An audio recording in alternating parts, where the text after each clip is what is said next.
Hey, Patrick here, NC Family Farm and Cook Shack. I wanted to give a brief message to our the Oregon subreddit.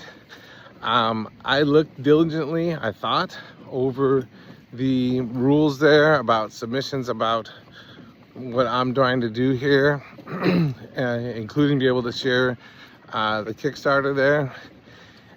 It depends a lot on whether you're on mobile or you're on desktop. I'm on mobile right now, and if I open up Reddit here, I can see those things. The little threads at the top of the categories at the top of the submission area. You cannot see that if you're on desktop, and I still do a ton of things on desktop. I don't like trying to edit or compose or do things on mobile. It's a little challenging, but I opened up the subreddit in Safari and it was a little clearer there, but I was on a PC when I entered my first submission. I am just trying to help this small business out. This small business and this small business. We are a 124-year-old farm, and then the Cook Shack was opened in 2010 by my wife's late stepfather. And this is agritourism. This is doing things more than traditional farming. Agritourism is also when you go up to the big red barn and you get your berries or your spinach or your basil, or things that we grow or the sister farms around the neighborhood grow and that we sell here. That's how farm stands work. It's pretty cool. It's a way that we can make money during this time, the harvest time. You can see the collaborative aspects. That's wheat out there waiting to get picked up by our sublease farmer, and we do about 43 acres of that. Not all of that is our land. And then we have a cherry orchard over there. We have an apple orchard and we have a walnut orchard. None of those are truly maximized, but we do what we can. We have a pumpkin patch as well, and that's the big mover towards people coming out to see what we're doing. But it's all a collaborative process. We can't begin to do this without other small businesses in the community. The subleasing farmers are a small business. The Cook Shack's a small business. The farm itself's a small business. The other farms that I lean on for what I produce out of the Cook Shack as farm to table at the farm. The farms that I support every day of service here are the sister farms of the South Willamette Valley, like Thistledown and Groundwork Organics, where they have much more prolific produce operations than I do. And then when the proteins, all the proteins that I serve off of my menu are from inside the state of Oregon. Those are a little bit bigger farms, like Carlton Farms for pork shoulder, high desert grass-fed ground beef. I even support the coastal harvest because it still fits my mantra of trying to only serve Oregon harvest at the farm.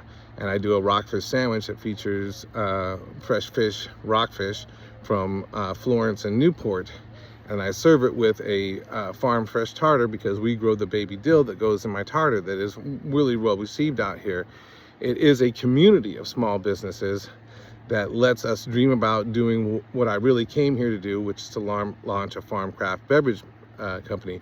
We are not going to build anything. We're going to put a brewery in the back of that big red barn, and it's a 1-barrel system, 32 gallons. And that just lets us add to what we do with value-added production. Like when grandma takes our pie cherry preserves and makes pie cherry jam. That's one of our favorites that we do here. And a craft beverage operation, adult beverage or soft, would be just a continuation of that, but it would also let us be able to make money in the off season, and that would help us reinvest in the traditional agriculture or plant more things, which means we feed more people. We don't want to be a big farm. That has never been the intent. We want to maximize more of the ground here. We don't want as many acres of it here going fallow as it currently have. But we can't dream about that with other small businesses, without other small businesses helping us along. I have 2 other collaborative farming projects. You can see one of them over there behind the smoker. Let's see, there. So that's going to be all of the onions and pickles, cucumbers, that will serve at the local Scandinavian Festival, which is a festival of small businesses. Side hustle stuff. I'll be doing a Danish hot dog up there, and I need tons of cucumbers that I pickle here and then put atop my Danish hot dog.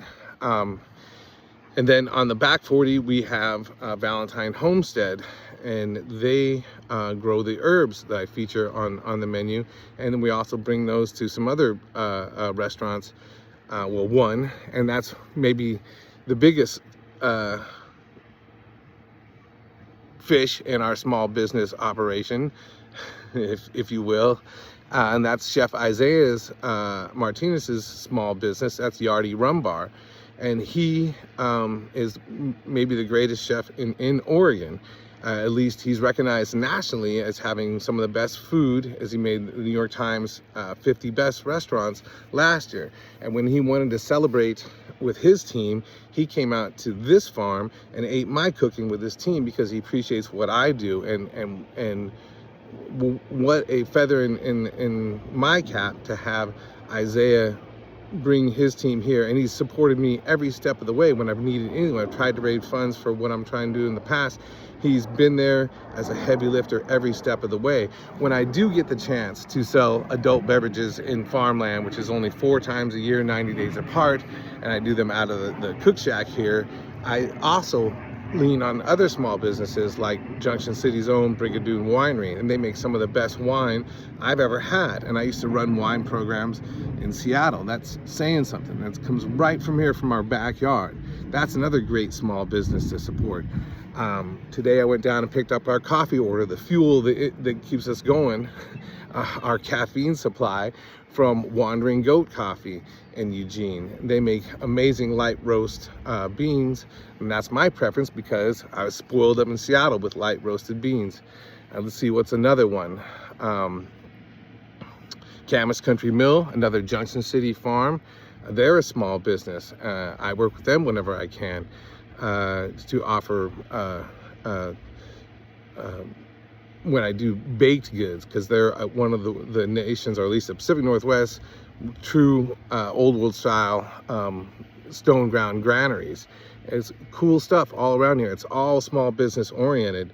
To get the comments that I got out of my post, vilifying, doubting, raking me over the coals, it's tremendously hurtful. Not sure how to deal with that, except for just soldier on, keep going.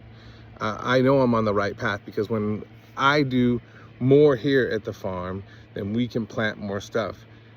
Yeah, I'd like to be a successful businessman. I'm not there, but we're moving that way. And if I get my wish, then we'll have a responsibly grown alternative on Oregon store shelves to some national brands. And I think there's room for that in the market share. So yeah, I'd love to feed you. Come on out and see what we do. It would be awesome. We're gonna get there no matter what. I'm doing that Kickstarter because the prototype is what the business community around here says we need in order to garner the next step, the next investment on the way to bring this consumer good to market. And so if I get a can seamer, something that will be an asset to this beverage business, no matter what stage you're at, that's your classic tabletop crowler system, but it will work to get this idea in front of the people that say that's what they need. I don't feel they need it. I've sold thousands of units of this base right out of this cook shack and at the Scandinavian Festival, and we're a craft beverage state, and we're an agricultural state, a farm to table alternative to things like Spindrift or White Claw, things like that, let alone if we do, other things that we could do from our own botanicals. We could go into kombuchas and all these things, and every part of it would strengthen our food system, because we don't want to be a big farm. We want to go rising tide. If we don't have enough blueberries to make my blueberry ginger lemonade or my blueberry ginger farm spritz, as it would be in a canned beverage form, that we want to reach out to another small blueberry farm and say, hey, let's use your blueberries. This is about maximizing Oregon production, not about becoming a giant facility in farmland. That has never been the idea, and it will never be the idea. And I'm here for you. You have questions about what I'm doing? Come and see it. Come down here and come and eat the cooking. Come and get some jam from Grandma, honey from our beehives at another collaborative farm, another small business. So we're not what people make me out to believe, or I don't even know how to put it. It's so infuriating. It's so hurtful. We are honest people trying to do the right thing. And I appreciate any support pushing this forward in a day and age where food insecurity is too big of a problem for too many people. And the regulations oversight of land use and on Oregon farms have done nothing to alleviate that. And that goes to whether there's enough meat inspectors, or you come to an OSU small farms conference. It's hard to feed people here. It's hard to be a small producer here. And that's crazy to me in Oregon. Oregon should be leading the charge, especially with this type of agriculture, this type of soil, as what we get to. This is my laboratory. Most entrepreneurs don't get to even have any type of blessing like this to just draw upon and create. And I'm so lucky to have that. But we're not getting ahead, and the systems in place right now are not moving fast enough to feed enough people. That's the hard truth. We can't accept SNAP payments out there, because the process to get that is you need, as a farm stand, you need to buy an extra piece of equipment, so you can process SNAP payments. That's so bizarre. We can use Square for all of our other payments, but Square cannot use SNAP. You tell me why that's something how that makes sense. We're talking about people that need to eat, and you can't take SNAP payments there. You can do those little green $4 farm vouchers, but you can't take SNAP payments. You can go take them at Safeway or Walmart or Target or anything like that, but you can't take them at a farm stand unless you have a specific little piece of equipment, which ain't free. So what do? Do you fix the pump back there, or do you get this other piece of equipment? What do you do? It's so difficult. And to be vilified, it's insulting. It's hard. But I remain undaunted. I know what I'm doing is going to be a benefit to our region. Hyperlocal first, and then if I can get stuff and take more market share from those national brands, it only strengthens our food system. Thank you.